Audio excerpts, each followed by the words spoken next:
कभी रात को आसमान देख के सोचा है कि ऊपर क्या है? हमारी पृथ्वी के बाहर एक बहुत बड़ा और अद्भुत जगह है जिसे हम सौर मंडल कहते हैं। ये एक ऐसा आसमानी मोहल्ला है जहां ग्रह, चांद, एस्टेरॉयड और कॉमेट्स सब एक तारे के चारों ओर घूमते हैं। हमारा सूरज, सोचो एक विशाल घूमता हुआ कॉस्मिक प्लेनेट जिसके बीच में सूरज स्पॉटलाइट की तरह है। हर एक खगोलीय पिंड इस ग्रैंड परफॉर्मेंस में अपना यूनिक रोल निभाता है, एक अदृश्य बल से बंधा हुआ ग्रेविटी।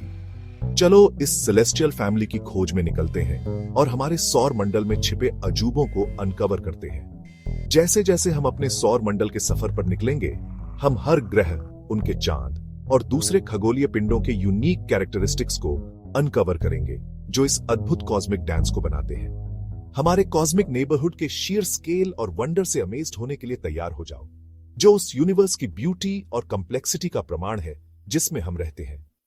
अपनी सीट बेल्ट्स बांध लो स्पेस एक्सप्लोरर्स, सौर मंडल के हमारे एडवेंचर शुरू होने वाला है।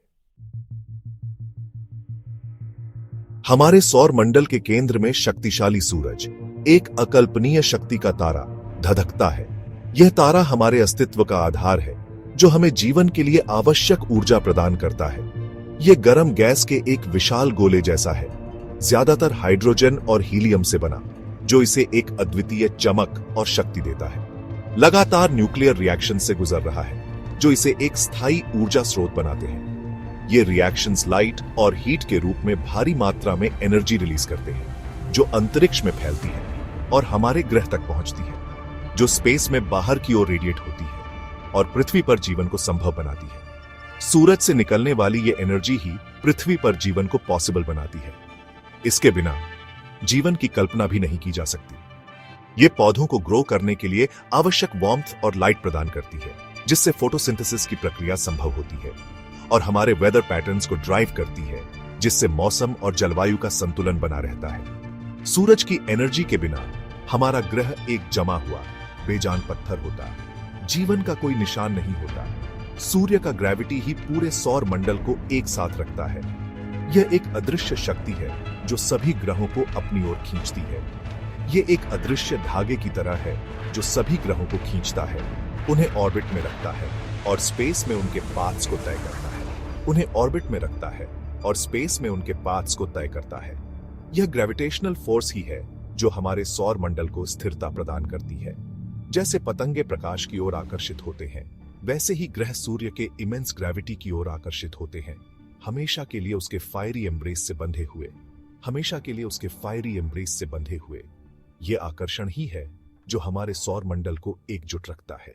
तो अगली बार जब आप अपनी त्वचा पर सूर्य की वार्मथ महसूस करें, तो याद रखें कि आप एक तारे की पावर का एक्सपीरियंस कर रहे हैं, जो हमारे सौर मंडल का दिल है। जो हमारे सौर मंडल का दिल है, यह दिल ही है जो हमें जीवन, ऊर्जा और स्थिरता प्रदान करता है। अब चलो ग्रहों के बारे में बात करते हैं। ये सेलेस्टियल वॉन्डरर्स लगातार गति में हैं, एक ग्रेसफुल कॉस्मिक बैले में सूर्य की परिक्रमा कर रहे हैं।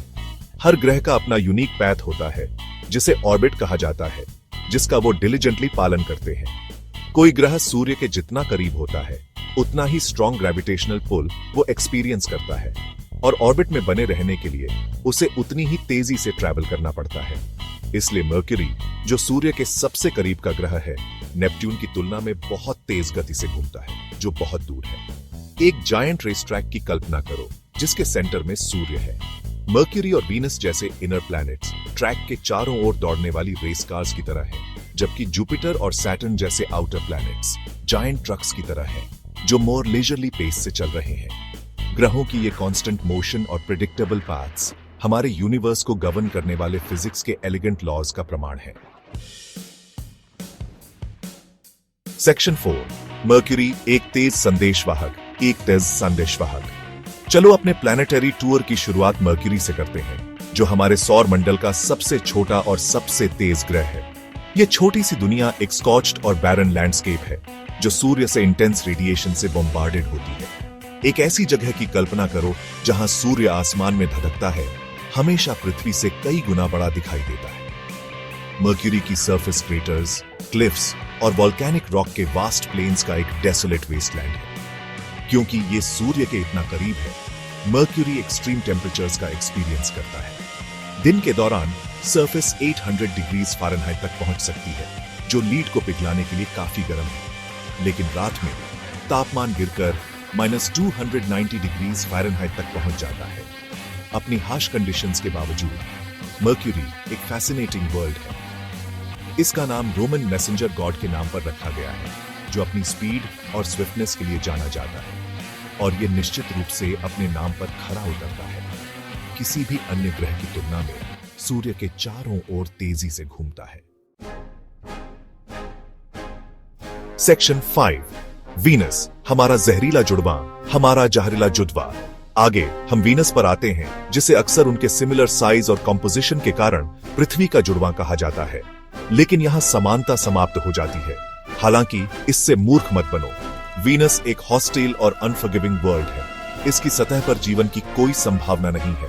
एक ऐसे ग्रह की कल्पना करो जो थिक टॉक्सिक क्लाउड्स में घिरा हुआ है, जो हीट को ट्रैप करते हैं, जिससे रनवे ग्रीन हाउस इफेक्ट पैदा होता है। ये बादल सल्फ्यूरिक एसिड से बने होते हैं, जो किसी भी जीवन के लिए घातक है। वीनस की सरफेस एक स्कॉचिंग इन्फर्नो है, जो मर्क्यूरी से भी ज्यादा गर्म है, जहां तापमान 900 डिग्रीज फ़ारेनहाइट से ऊपर पहुंच जाता है। यह इतना गर्म है कि सीसा भी पिघल सकता है। वीनस का एटमॉस्फेयर अविश्वसनीय रूप से डेंस है, जो ज्यादातर कार्बन डाइऑक्साइड से बना है और सल्फ्यूरिक एसिड के क्लाउड्स हैं।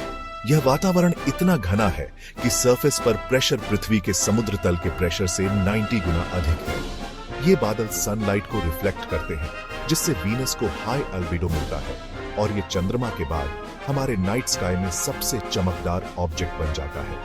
यह चमक इसे रात के आकाश में एक अद्वितीय स्थान देती है। वीनस अपनी एक्सिस पर बहुत धीरे धीरे और ज्यादातर ग्रहों के ऑपोजिट डायरेक्शन में घूमता है, जिसका अर्थ है कि वीनस पर सूर्य पश्चिम में उगता है और पूर्व में अस्त होता है। यह रोटेशन इतनी धीमी है कि एक दिन वीनस पर 1 वर्ष से भी लंबा होता है। यह वास्तव में एक एलियन वर्ल्ड है, एक ऐसे ग्रह की कॉशनरी टेल जो रनवे ग्रीन हाउस इफेक्ट का शिकार हो गया। यह हमें दिखाता है कि कैसे एक ग्रह का वातावरण उसे पूरी तरह से बदल सकता है। सेक्शन 6, अर्थ, हल्का नीला बिंदु, हमारा घर, हल्का नीला बिंदु, हमारा घर। अब हम अपने होम प्लैनेट पृथ्वी पर पहुंचते हैं, जो जीवन से भरपूर एक वाइब्रेंट ओएसिस है। यह एक ऐसा स्थान है जहां जीवन ने लाखों वर्षों में विविधता और जटिलता प्राप्त की है। अंतरिक्ष से पृथ्वी एक हल्के नीले बिंदु के रूप में दिखाई देती है, जो विशाल महासागरों का प्रमाण है, जो इसकी सरफेस के अधिकांश भाग को कवर करते हैं। ये महासागर न केवल जीवन का समर्थन करते हैं, बल्कि हमारे ग्रह के क्लाइमेट को भी रेगुलेट करते हैं। हमारा ग्रह कई मायनों में यूनिक है। इसकी विविधता और सुंदरता इसे एक अद्वितीय स्थान बनाती है। इसमें लिक्विड वाटर, ब्रेथेबल एटमॉस्फेयर और स्टेबल क्लाइमेट के साथ जीवन के लिए परफेक्ट कंडीशंस हैं, जैसा कि हम जानते हैं। ये कंडीशंस जीवन के विकास और अस्तित्व के लिए आवश्यक हैं। ये कंडीशंस फैक्टर्स के डेलिकेट बैलेंस का परिणाम है, जिसमें सूर्य से हमारी दूरी, हमारे ग्रह के एक्सिस का टिल्ट और हमारे एटमॉस्फेयर का कंपोजिशन शामिल है। यह संतुलन ही पृथ्वी को जीवन के लिए अनुकूल बनाता है। पृथ्वी एक डायनामिक और एवर चेंजिंग ग्रह है। इसके मौसम और दिन रात के चक्र इसे एक जीवंत और सक्रिय ग्रह बनाते हैं। इसके कॉन्टिनेंट्स लगातार शिफ्टिंग हो रहे हैं। इसका क्लाइमेट कांस्टेंट फ्लक्स में है, और इसकी सरफेस वोल्केनोज और अर्थक्वेक्स जैसी जियोलॉजिकल प्रोसेसेस द्वारा आकार लेती है। ये प्रक्रियाएं हमारे ग्रह को लगातार बदलती रहती हैं। अपनी ब्यूटी और वंडर के बावजूद हमारे ग्रह को अभूतपूर्व चुनौतियों का सामना करना पड़ रहा है, जिनमें क्लाइमेट चेंज, पोल्यूशन और हैबिटेट लॉस शामिल है। ये चुनौतियां हमारे ग्रह के भविष्य के लिए गंभीर खतरे पैदा करती हैं। जैसे जैसे हम कॉस्मोस को एक्सप्लोर करना जारी रखते हैं, आइए अपने हल्के नीले बिंदु, एकमात्र घर जिसे हम जानते हैं, की रक्षा के महत्व को याद रखें। यह हमारी जिम्मेदारी है कि हम इसे सुरक्षित और संरक्षित रखें। सेक्शन 7, मार्स लाल ग्रह बुला रहा है। लाल ग्रह बुला रहा है।